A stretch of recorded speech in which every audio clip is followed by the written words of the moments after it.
Hi guys, welcome to Encyclo. In this video, we are discussing the data entry operation papers, and in this question, we are discussing question number 2. Before starting this, I want to share something. We are providing all type of assignments in the PDF form and handwritten form. If you need this, you can contact us on our WhatsApp, which is 900 936 8238.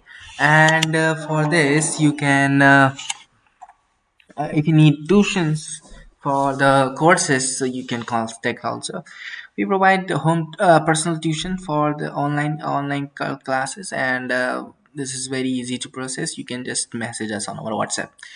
Question number 2 is Pravesh has written an application and saved it as a document with the file name Pravesh, and he wants to do some changes in it. Write down the steps to open the existing document. So this is the question one and first, and if you need this answer, or you can contact us on our WhatsApp. All the answers for we have prepared, so you can contact us for this, and we will provide all the answers accordingly. Thank you so much for watching. We will meet you soon in the next video.